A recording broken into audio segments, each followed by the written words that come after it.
Operasi sesar berapa kali bolehnya? Ya, jadi yang pertama yang harus dipahami adalah tidak setiap operasi sesar harus sesar lagi. Itu paling penting karena image atau mindset di masyarakat kita banyak beredar bahwa kalau udah sesar harus sesar lagi, belum tentu juga. Karena bisa saja ada kemungkinan persalinan normal pada riwayat sesar yang pertama kali baru dilakukan. Memang nanti tentunya banyak pertimbangan, bisa dikonsultasikan dengan dokter kebidanan kandungannya terkait untuk rencana persalinan. Nah, kalau frekuensi berapa kalinya pada bekas sesar, kesepakatan kita sih biasanya rata-rata memang 3 kali. Tapi balik lagi, kesepakatan itu adalah hasil kesepakatan antara si dokter kebidanan kandungan dengan pasien dan suami, karena kan akan dilihat juga kondisi kasusnya masing-masing. Ada kalanya memang lebih dari 3 kali juga bisa saja dilakukan, karena beberapa kasus misalnya riwayat bayinya kemudian meninggal, apalagi kemudian usia pasien masih muda. Ada kalanya juga terkait keengganan untuk KB, misalnya steril ketika setelah 3, bisa saja lebih dari 3. Jadi banyak pertimbangan yang mungkin menjadi faktor penentu untuk berapa kalinya. Bahkan kurang dari 3 kali pun bisa terjadi ketika merasa anak baru 2 kali sesar, tapi secara jumlahnya mungkin udah cukup. Faktor usia mungkin udah usia lanjut sehingga akan berpikir beribu-ribu kali ketika untuk ingin hamil lagi dan dilakukan operasi lagi. Karena tentunya faktor usia salah satunya, misalnya pada usia udah di atas 40 tahun, untuk melakukan kehamilan apalagi persalinan secara sesar tentu akan lebih berisiko dibandingkan dengan mereka yang hamil masih pada usianya masih di bawah 40 tahun.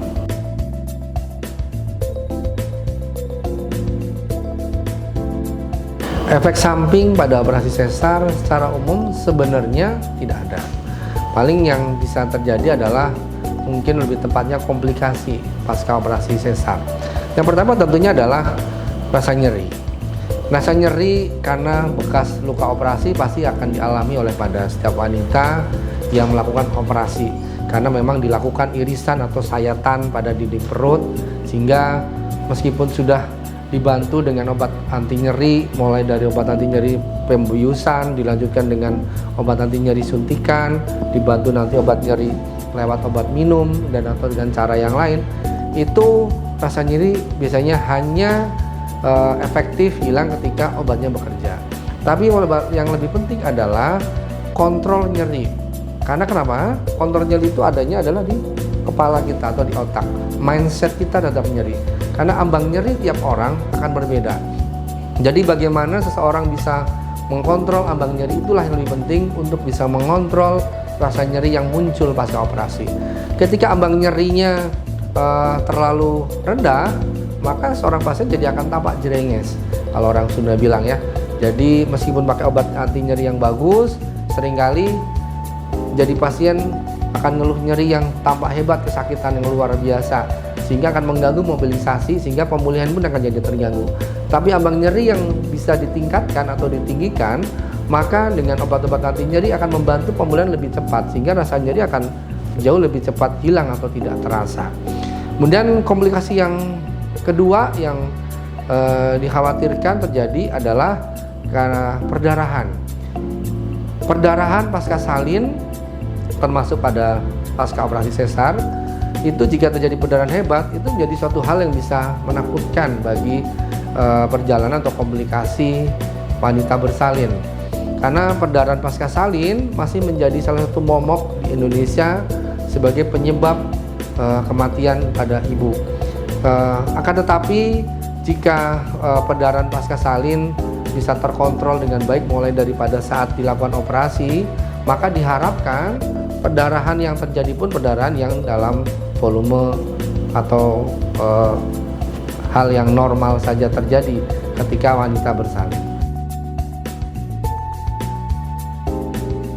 Kalau penyebab kematian pada ibu, kita bicara kematian maternal, tentu banyak penyebabnya. Yang paling kalau kita kelompokkan ada disebut dengan 4T sebagai penyebab kematian pada ibu.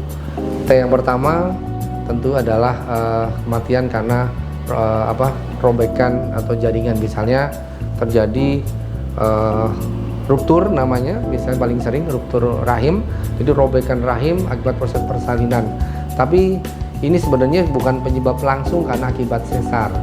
Kemudian yang kedua adalah T, karena misalnya terjadi karena kontraksi atau tone. Nah, itu yang paling sering terjadi. Jadi ketika rahim pasca melahirkan, baik lahiran normal maupun sesar, rahim tidak berkontraksi dengan bagus, bahkan ketika di meja operasi tidak berjalan dengan baik untuk pemulihan kontraksinya, maka itu menjadi ancaman utama. Ketika kontrak rahim tidak berkontraksi dengan bagus, maka perdarahan hebat akan terjadi yang bisa mengancam jiwa. Kalau itu hitungannya memang bisa cepat. Itu memang salah satu penyebab kematian yang tertinggi di Indonesia.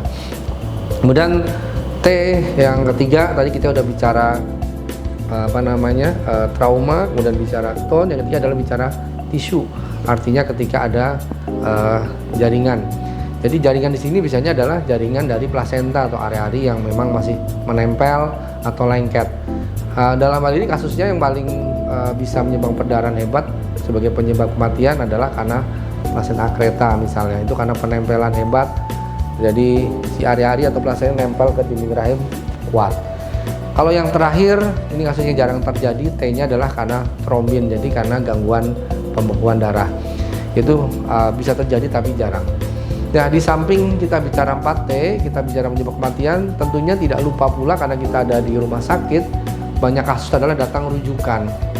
Jadi banyak kasus-kasus yang bila datang sudah terlambat karena kondisi buruk, maka seringkali pertolongan kita pun jadi tidak maksimal untuk membantu pasien proses persalinan sehingga bisa lahir sehat selamat. Jadi dalam hal ini kita juga butuh kerjasama bahwa proses rujukan itu berjalan dengan baik, sehingga diharapkan kasus-kasus yang sifatnya kode merah, artinya yang memang butuh pertolongan cepat, termasuk dalam hal ini persalinan cepat dilakukan operasi sesar, itu bisa cepat kita lakukan sehingga harapannya meminimalisir komplikasi pasca salin yang terjadi yang bisa mengancam jiwa si pasien. Nah, kemudian yang terakhir ketika bicara kematian bayi, ya kita balik lagi akan bicara kasusnya. Artinya kasus atau indikasi dilakukan sesar itu kan sangat beragam. Misalnya yang terkait hal ini pada kasus-kasus misalnya indikasi fetal distress atau stres janin. Ketika itu terjadi, maka kita akan punya gambaran seberapa cepat dan artinya kemampuan dari si rumah sakit dalam RSUD Luwiliang. Kita sudah punya fasilitas ICU bayi, NICU dengan banyak juga alat bantu untuk support pernapasan bayi yang sudah tersedia dalam kapasitas dan didukung dengan SDM untuk ruang bayi yang bagus.